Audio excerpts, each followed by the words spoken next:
Si Pitung jagoan Betawi. Pitung adalah pemuda yang saleh dan berbudi luhur dari Rawabelong. Selain belajar ilmu agama, Pitung juga belajar ilmu bela diri.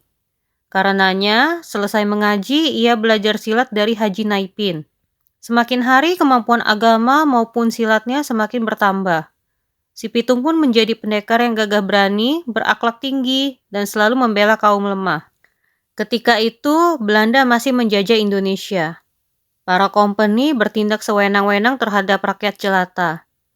Para tauke dan para tuan tanah hidup mewah bergelimang harta.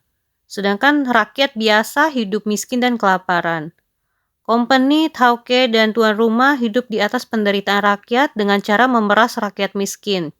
Rumah dan ladang para penguasa tersebut dijaga oleh para centeng yang galak dan kejam. Melihat rakyat jelata tertindas dan keadilan tidak ditegakkan, hati Pitung tergugah.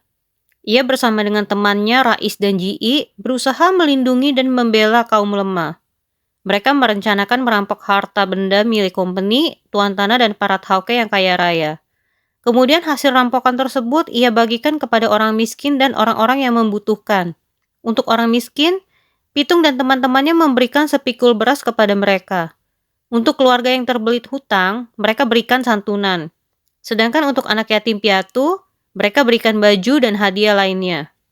Para penduduk sangat berterima kasih kepada Pitung dan teman-temannya karena telah membantu dan melindungi kaum yang tertindas.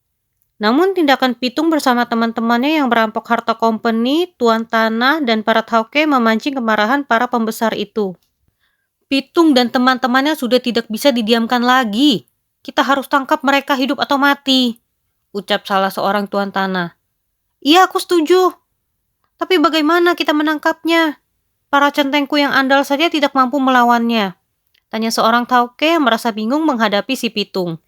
Ya, kami saja yang memiliki pistol tidak mampu membunuhnya. Peluru kami tidak bisa menembus tubuhnya, ucap seorang kompeni. Para pembesar yang sudah geram dengan perbuatan si Pitung bertekad untuk menangkapnya. Namun Pitung tidak mudah ditemukan. Para penduduk yang merasa telah berhutang budi kepada si Pitung juga melindunginya. Tidak ada satupun penduduk yang mau membuka mulut tentang keberadaan si Pitung. Selain itu, Pitung juga tidak mudah untuk dibunuh. Ia memiliki ilmu kebal terhadap senjata apapun juga. Hal ini membuat para pembesar yang serakah itu pusing tujuh keliling. Mereka terus mencari akal untuk melenyapkan si Pitung dan teman-temannya. Akhirnya mereka menggunakan cara kekerasan untuk mendapatkan informasi mengenai keberadaan si Pitung. Mereka mengancam, bahkan menyiksa para penduduk yang telah ditolong oleh si Pitung. Para penduduk dipaksa untuk memberitahukan keberadaan si Pitung dan keluarganya. Usaha mereka itu tidak sia-sia. Akhirnya didapatlah informasi mengenai keluarga si Pitung. Para kompeni segera menangkap dan menyiksa kedua orang tua Pitung beserta Haji Naipin. Kompeni-kompeni itu menyiksa orang tua Pitung dan Haji Naipin dengan kejam. Mereka dicambuk berulang kali sampai pingsan. Hai, cepat katakan di mana anak kalian. Kalau tidak, kami akan mencambuk kalian dan menyiksa kalian terus-menerus, teriak salah seorang kompeni. Kami tidak akan memberitahukan di mana Pitung, kata kedua orang tua si Pitung. Apa susahnya untuk kalian memberitahukan di mana Pitung berada? Paling tidak rahasia kekebalan Pitung. Jika kalian beritahu kami, kalian akan bebas. Bahkan kami bisa memberi kalian hadiah. Tapi jika kalian tetap bungkam, kalian akan mati perlahan-lahan dengan siksaan yang sangat pedih, ancam kompeni. Dengan susah payah, akhirnya mereka berhasil mendapatkan informasi tentang keberadaan Pitung. Selain itu, mereka juga mendapatkan informasi yang sangat berharga, yaitu mengenai rahasia kekebalan si Pitung. Cepat tangkap si Pitung bersama teman-temannya itu. Aku sudah tidak sabar ingin melihatnya mati. Sudah cukup banyak kita dirugikan karena perbuatannya. Enak saja dia mencuri harta kita, teriak kompeni. Para tentara kompeni pun segera menyergap dan menangkap si Pitung beserta teman-temannya. Pitung dan teman-temannya berusaha melawan sergapan para tentara kompeni.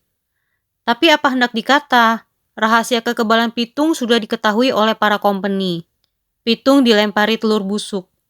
Setelah seluruh tubuhnya terkena telur busuk, ia pun segera dihujani dengan tembakan dari para tentara kompeni. Si Pitung yang sudah hilang kekebalannya akhirnya menghembuskan napas terakhirnya di tangan kompeni.